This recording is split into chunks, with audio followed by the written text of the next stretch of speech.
Hi everyone, it's Kasia from Tarot Map. April is nearly over and I thought I'm going to do a little catch-up with April favorites. It's one of the videos which I do when I don't feel inspired to talk about anything else really, so I thought, you know, talking about decks, it's always fun for me, it seems to be fun for you, so let's just talk about decks. So I have a few categories that I thought I'm going to kind of put the April into perspective for myself. So first I want to show you some staple client reading decks, so decks that I liked using in readings in April, because I'm one of those people who really has to change decks because I get bored, and I think my clients would get bored too. I have a lot of returning clients, so if they always see the same deck, it's just not my style. I like changing decks. So in April I used a few decks, especially like kind of constantly I was reaching out for. So one was this Source Energy Art Tarot deck by Caitlin Dale. I've shown this deck before. You can watch a review of this deck on my channel, and I've used it numerous times in my favorites videos and so on. The cards are huge, by the way, but it's a really beautiful, intuitive deck. And I think because Caitlin is an energy artist, like she works and paints from this kind of very intuitive space, this deck is really great for readings, because it's kind of follows closely Rider-Waite-Smith, so I know the system and so on and so on, but also it brings in some new imagery, new color scheme, and I feel this deck, so I loved using this one in April. Still, I have been using it for a few months now, but yeah, in April it still made it to the top favorite reading decks. And the other one that I really like using for clients, probably because clients really respond very well to it, is this is by a bag by Jess. She's changed her name on Instagram now. Full of cards, coffee, cup of coffee, full of coffee, a cup of coffee. I have to take a look. I will link her account below. But she makes cool bags. And this is Chris Ann's Light Seers Tarot. I just like using it for client readings because it's kind of contemporary, It's easy for people, I think, to connect to the images. They respond to the images, in a very they relate to the images. It's easy to read with. It's easy to make connection to the client while using this one. Plus it's fairly neutral. I like neutral decks for readings for others, because it's just easier to not to scare people, not to cheat people, and so on. So I love the Light Seers. I've got the Kickstarter version, but there is now the mainstream version released by Hay House. I also loved using this month the Way Home Tarot. I really love this deck. This month it was like a new discovery. I have had this deck for a while, and you know how it is. You get some new decks, you put the older ones on the shelf and so on. So this deck didn't get too much love recently, but this month I reconnected with it. It's such a smart deck. It's by Barbara Wintner and Amy Whitehurst. Autumn Whitehurst. Why do I always want to call Autumn Amy? I don't know. But it's, by these two gorgeous girls. Autumn is the artist, the creator of the art. And I love it. They both, of course, worked on the deck. But, the art of it, what the girls did with it, it's so smart. So I really enjoy reading with this deck as well. It's intuitive. It's kind of pippish, but not pippish. It's really cool, and intelligent deck and beautiful artwork. So Way Home Tarot, very cool for readings as well. So these were my kind of staple client readings decks from just like a regular kind of tarot. I also wanted to mention my staple reading decks for myself.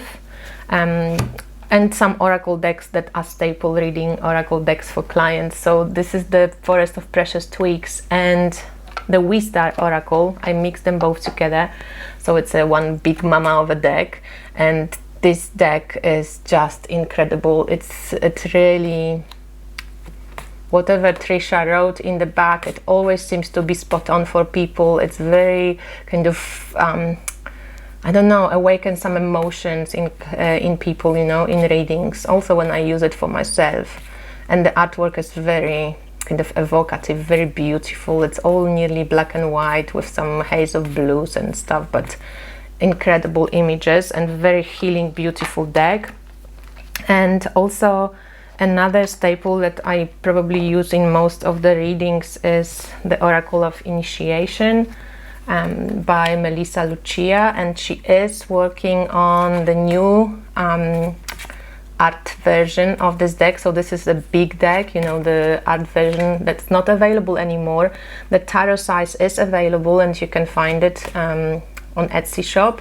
I link it below as well, but Melissa is working, and at some point this year the new version of the bigger size deck will be released. It will be a little bit smaller than the original one, but not much smaller, a bit narrower and a bit shorter. And I think that's okay, because these ones are like postcard size, is really huge.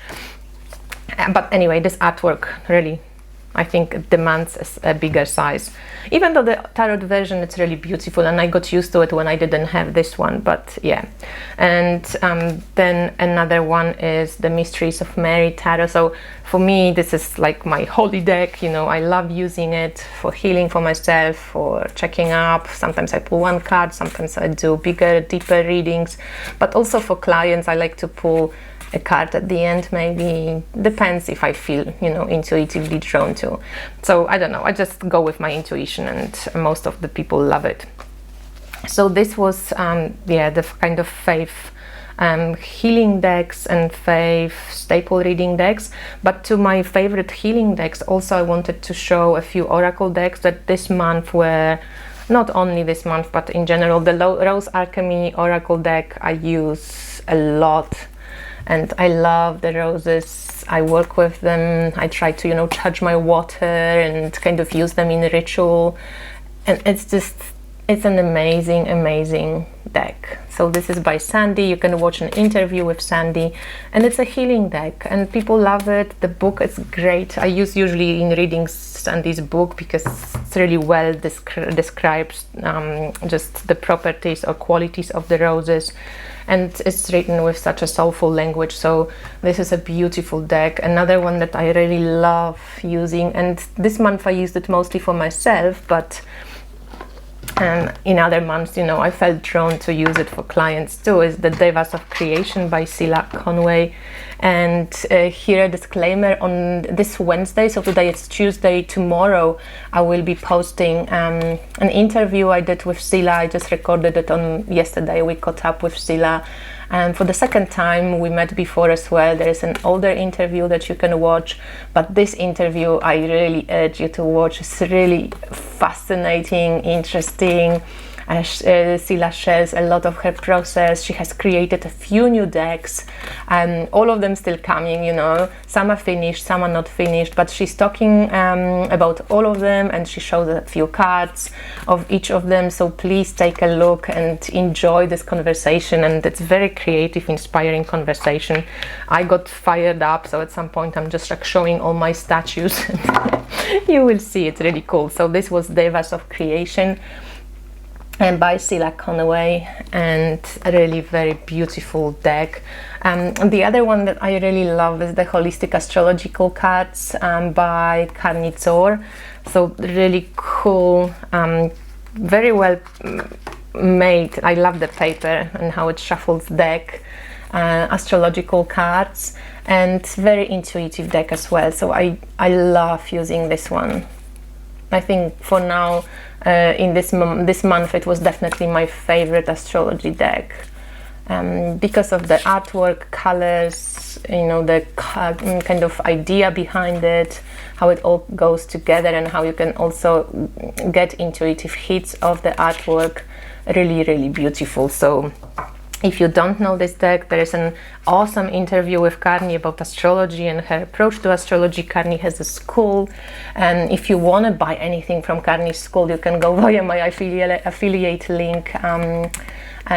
Karni connects different types of astrology, so kind of a little bit like sidereal astrology, but also she created her own method of using astro, which is really cool. And she's working now on a new course which is going to be offered soon on fixed stars. So if somebody is into astrology and wants to learn about fixed stars, Karni way, I highly recommend checking out or signing up for her newsletters. And there is her website, www.newastrology.com. And she's also on YouTube and on Instagram, so you can take a look. And then the last one is the Lemurian Star Child Oracle, which I think if you watch my channel you've seen. And that's the deck also that was very healing for me in March, and also it made it in April. And I like to use it just mostly for myself really, but I do use it in readings as well for other people. But I love using it for myself. Somehow it expands my imagination, it expands my way of seeing things sometimes, to take them to another level a little bit, like, you know, gives you just another aspect of reality. So I really enjoy this one. It's a cool one. And as well, like, thank you everybody who purchased this deck through my affiliate link. I did get some support back from the sales, so thank you for doing it. And I'm going to link the link for purchase this one as well, but I think most of you have seen it already.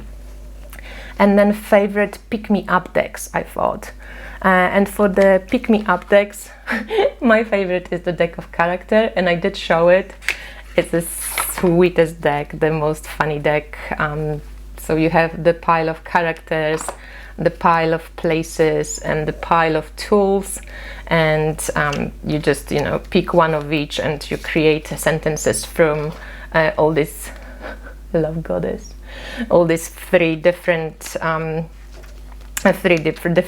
aspects. So you have a character, it does something with a tool in a certain place, but the readings that come out of it are really amazing. So this little deck, I think it could be also a great deck for a psychotherapist to use, because it brings sense of humor and kind of takes off the seriousness a little bit, so maybe sometimes easier to connect to certain emotions.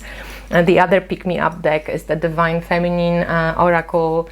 Sometimes when I feel really low, I love picking up these cards, even though, as you know, I'm not a fan of this artwork to the end, but some of the images are beautiful, some are a bit like, oh my god, but again, I'm just one of those people who can deal with it. If I don't like certain images, I can kind of, you know, block them out, but some of them I really enjoy. And the booklet, always, it's amazing what Megan Watterson wrote, so that definitely was one of the pick-me-up decks in April. Another one was Invoking the Goddesses, Invocation and Action by Lisa de St. Croix. This one is very kind of simple, but the artwork is so gorgeous. It's an oracle deck from Lisa that, you know, I really love.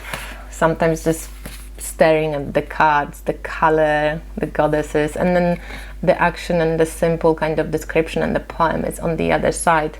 And that's also pretty cool to use, because it's simple, it's beautiful, it's inspiring, and there are goddesses from all over the place, so a lot of us can, you know, kind of identify with at least one. So I think it's a beautiful oracle deck. So that's this one, the pick-me-up. Also my favorite nature walking deck, Divine Muses Oracle, by Marie, and this is an awesome deck.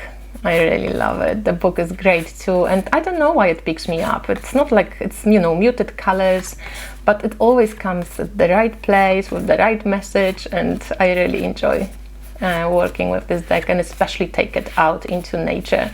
It became my tradition now. I'm going out for nature walk, Divine Muses come with me. So that's pretty cool. And then the last one that I used as a pick-me-up deck was this Sovereign Oracle. So the tiny little cute oracle deck made just of words and little kind of do that, you know, what they mean. And it's a lot of cards, and it's really cool to use. Just a quick, you know, check up with yourself. So if I wanted to pick one for us right now for a collective reading to close this up, would be movement. So the moment calls for action. That's one of the prompts. Release analysis, paralysis, dance with flow and experimentation. Oh, that's great for these times. Step out past any boulders of fear. Step out past any boulders of fear, ambivalence or judgment. The path beckons. Oh, that's beautiful. So, you know, just let's think creatively, rather than just, you know, always focusing on how the past was working for us. We are creative powerhouses. We can do things differently than we did in the past to get different results. So let's open up to that movement. So these were my favorite April decks, kind of mixed up together. I'm thinking of creating an intuitive reading workshop. It was supposed to be a class, like 2-3 hour class, but interactive. I want to record it live with people. I want people to practice with me. I want to have a small group, probably up to 12 people. It's going to be affordable, and then the class will be also sold afterwards, but obviously then you don't get a chance to practice with me. Still, I think you will be able to learn from people who are part of the course and who will be, you know, recorded doing exercises and stuff. So I think I want to make it really fun and just show that each one of us has intuition, and that each one of us can practice intuitive reading and adding another layer to, you know, learned meanings of tarot. We will be working with tarot and with oracle decks, and I'm just hoping it's going to be a cool one. So that probably is going to come around Gemini time. That's what I'm planning, you know, with my astrologer mind, probably around June at some point. But I'm going to do some more thinking about it, and I'm doing courses myself and kind of learning more stuff. So I'm going to add this knowledge into the course as well. I'm thinking it's going to be around a 2-week course, so 2 Saturdays probably, around 2.5 hours each time when we meet, just to practice, and we will look at different aspects of intuitive reading. And I want to make it as practical as possible so that people can actually, while signed up for the course, practice themselves. You can do now share groups with split rooms in Zoom and so on. So it's going to be done through Zoom, and only people who don't mind being recorded will be able to sign up for this class, because this is going to be recorded and then sold on my website. So for the brave ones who want to do that, 12 people max, yeah, I'm going to be offering soon in June probably. So just to mention it. Also, I wanted to mention and thank you for, it was just quite an amazing time recent few days. I have gotten so many amazing emails from you guys, like with appreciation for the YouTube videos I put out, and for readings, and for the work that I do. Thank you for the coffee money as well, and for just saying your beautiful kind of compliments. I very appreciate it. It really makes me feel inspired and makes me value what I do. Sometimes, you know, you kind of forget, you go like, oh, I'm just going to be talking about decks, who cares, you know. But it seems like it is important to share what you are passionate about. So I would encourage all of you to really share your passions with others, because you never know who you're going to inspire, you never know whom it's going to help in a way. And I think that's what we are here for, to really find our passions and share them. And it's not necessary for money, it's not necessary to make us feel good, it's just for pure sense of joy of sharing what you love, you know. And what comes out of it, we never know. So we're not blocking any opportunities, but you're just sharing your passions. I think it's really important. And your emails and your messages to me as or feedback from the clients, it really brings me like confirmation of these words, because I know we kind of all know it, but at some point we start doubting things, and these emails I really value. So thank you to everybody who, you know, takes time to write me feedback after reading, or write me emails after watching a video, or commenting on the videos. It's a reward in itself. It helps me carry on. It helps me feel inspired and kind of think that I'm doing something worthwhile. So I just wanted to thank you, because for some reason it was an accumulation of those emails and this kind of messages that I've gotten recently in the last few days. So that's why I'm mentioning it. Thank you so much for watching, and I will speak to you soon. Bye. Tune in tomorrow on Wednesday to watch the Inspired Tarot Map with Sheila Conway. Brilliant. Bye.